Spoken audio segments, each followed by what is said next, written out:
Бисмиллахи-рахмани-рахим. Вие го слушате третиот дел од книгата Завештание, која во 1905 година на урду јазикот ја напишал Хазрети Мирза Гулам Ахмад алейхи селам. तू जो मद्दे नजर नहीं होता, मरहला कोई सर नहीं होता. Сите негови атрибути се вечни без почеток и без крај. Ниту еден од неговите атрибути не се укинати и никогаш нема да бидат. Тој е еден, без никого. Тој нема ни син, ни жена. Тој е единствен. Не постои никој сличен на него. Нема личност која може еднакво да учествува ниту во еден од неговите единствени атрибути и никој нему е рамен. Не постои никој како него во своите атрибути и неговата моќ никогаш не се намалува. Тој е блиску, но сепак е далеку. Тој е далеку, но сепак е блиску. Бог себе си се покажува преку визијата на оние луѓе кои поседуваат кашф, Божја објава. За него нема тело, ниту облик. Тој е над се, но ние не можеме да кажеме дека некој друг е под него. चांद तारे नजर नहीं आते. Тој е на аршот, небото, но не може да се каже дека тој не е на оваа земја. Тој е севкупност на сите совршени атрибути и тој е манифестација на се што е вредно за пофалба. Тој е главен извор на сите добрини. Сите моки се собрани во него. Тој е извор на сите благослови и оној кон кого на крајот ќе се вратат сите нешта. Тој е господар на секое кралство и тој е потполн во секоја совршеност. Тој е чист од сите мани и слабости и тој е посебен во фактот дека сите земски и небески суштества само него треба да го обожуваат. Ништо не е неможно за него. И сите души и нивни моки и сите честици и нивните моки се негово создание. Ништо не може да се појави без него, а тој самиот своето битие го манифестира преку својата снага и својата моќ и преку своите знаци. И ние така го препознаваме. Тој секогаш себе си се манифестира на богобојазните и тој на нив им ги покажува своите моки. Потоа тој може да се препознае и на тој начин ние можеме да ги препознаеме неговите омилени патишта. Тој гледа без физички очи, тој слуша без физички уши и тој зборува без физички јазик. Тој постоењето може да го донесе од состојба на непостоење. Во соништата, вие светот кој е создаден од Бога, го доживувате без било каква физичка материја. Во тој свет, тој ви ги покажува нештата кои не постојат или биле уништени. Вака нему му припаѓаат сите моки. Незнајко е оној кој ја порекнува Божјата моќ. Слеп е оној кој останува небрижен кон овие длабочини на неговата моќ. Тој може и тој ги прави сите нешта, без кршење на својот божествен закон и против својата реч. Тој е еден во своето битие и во своите атрибути, во своите дела и во своите Божји работи. И сите врати кон него се затворени, освен едни, а тоа се оние кои се отворени преку честниот Куран. И веќе не е неопходно посебно да се следат разни пратеништва и книги кои биле порано бидејќи пратеништвото на Мухамед салаллаху алейхи веселем сите ги опфатил. Сите вистини кои личноста ја водат кон Бог се наоѓаат помеѓу куранските учења. Никаква нова вистина нема да дојде после него и не постоела вистина пред него која тој не ја содржи. Затоа сите претходни пратеништва се запечатени со пратеништвото на Мухамед салаллаху алейхи веселем. Пратеништвото на Мухамед салаллаху алейхи веселем не е немокно во своите благодети.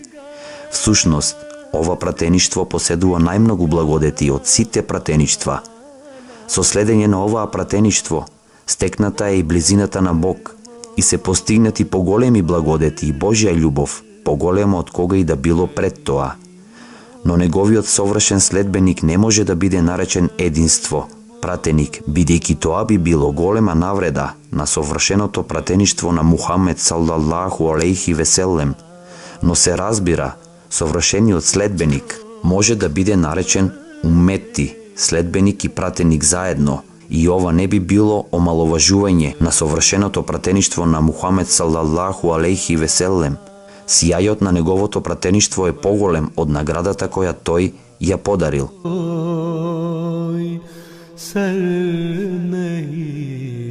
Наспроти ова треба да се запамети дека после Мухамед саллаллаху алейхи веселем вратата за пратеништвото кое го донесува законот цврсто е затворена и дека после Куранот нема да биде објавена нова книга во која ќе има нови наредби, која би ги додала, заменила или откажала неговите наредби, бидејќи делувањето на Куранот трае до судниот ден.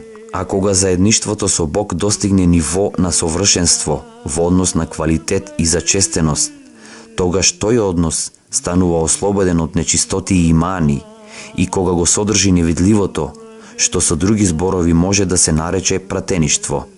Не би било можно народот, за кој било кажено во ајетот: вие сте најдобрата заедница за луѓето која се појави, и за кои е учено довата: упати не по патот вистински, по патот на оние, врз кои ја разлеа твојата благодет. Потполно да биде лишен од честа на пратеништвото, ниту една личност да не го достигне тој статус. На тој начин не би било само штета умметот на Мухамед саллаллаху алейхи веселем да биде сметан за несовршен и непотполн, и сите заедно духовно да сме слепи, туку тоа би било мана на подарената моќ на честниот пратеник и неговата духовна моќ, кој вака бил опишан. Понатаму, довата која муслиманите ја изговараат во своите дневни намази би била без значење. Во една рака тоа би било и штетно, ако оваа чест би била подарена на некој човек од умметот, кој директно не го следи пратеништвото на Мухамед саллаллаху алейхи веселем, и тогаш терминот катам е набуват, печат на пратеништвото, би бил бескорисен. Затоа, за да ги избегнете овие две опасности, Аллах ја доделил честа за совршено, чисто и возвишено заедништво на оние поединци, чија што љубов кон пратеникот Мухамед саллаллаху алейхи веселем била врвна.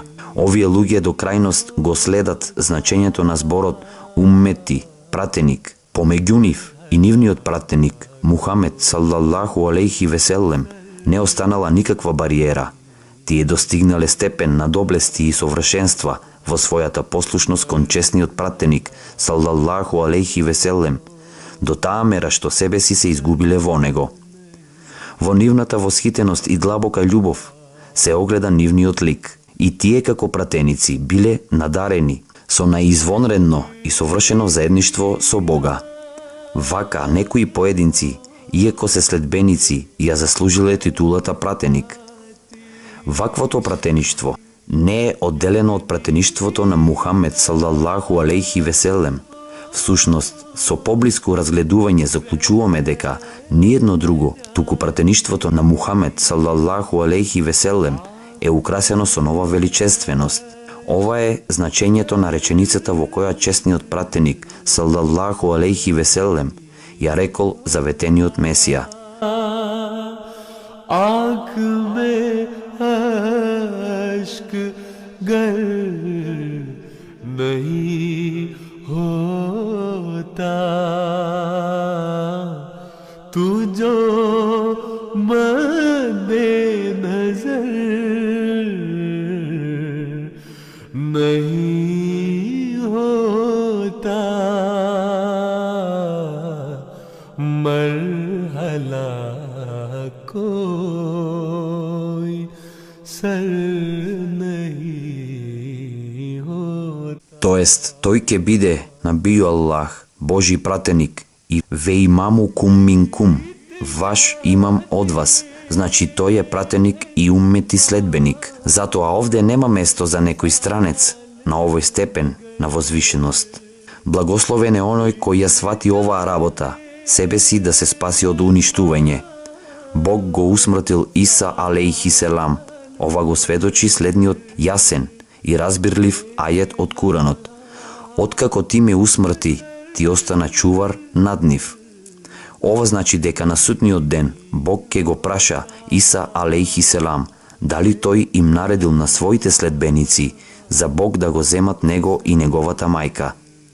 Тој ќе одговори: додека бев меѓу нив, бев сведок и чувар над нив, а кога ти ми ја зеде душата, јас не знам во каква заблуда тие паднале после мене. Сега, ако некој сака, тоа може да го преведе како: а кога ми ја зеде душата, или некој своеглаво може да залепи за погрешен поим дека тоа значи кога ти ме воздигна на небото со моето првобитно тело. Секако ајетот докажува дека Иса алейхи селам нема да се врати на овој свет, бидејќи ако тој се врати пред судниот ден и го скрши крстот, тогаш Иса алейхи селам, кој бил Божи пратеник, не може на судниот ден да ја изговори оваа очигледна невистина во присуство на својот Господар. Како тој ќе биде во состојба да каже: јас не знаев дека после мојата смрт моите следбеници залутале и мене и мојата мајка не прифатиле за Бог. मैं कभी दार पर नहीं होता, मैं कभी दार पर नहीं होता. Дали таква личност која се врати на овој свет, живее овде 40 години и се бори против христијаните и се нарекува Божи пратеник, воопшто може да изговори лага која заслужува презир? Јас ништо не знаев за она што тие го направиле. Така овој ајет го спречува Иса алейхи селам повторно да дојде на овој свет или ќе биде наречен лажливец. Сега ако тој живее на небесата со своето физичко тело, а овој ајет го спречува да се врати на земјата, дали тој сака да умре на небесата и дали тој сака неговиот гроб да биде таму? Но тоа ќе биде спротивно на ајетот: и на неа ќе умрете. Ова докажува дека тој телесно не се воздигнал на небото, туку дека умрел овде на земјата. Сега, кога Аллаховата книга со ваква совршена јаснотија ја дала својата пресуда за оваа работа, зарем не е грев да се противиме на Божјата книга? Јас да не дојдев, вакви погрешни толкувања би можеле да бидат опростени. Но сега, кога јас дојдов од Бога и кога вистинските значења на честниот Куран јасно се објаснети, дали патот на верниците е оној да ги напуштат ваквите погрешни погледи? Божите знаци за мене биле покажени и на земјата и на небесата. मरहला कोई सर नहीं होता, मरहला कोई सर नहीं होता, मरहला कोई सर नहीं होता. Денес го завршивме третиот дел од книгата Завештание. Еселаму алейкум.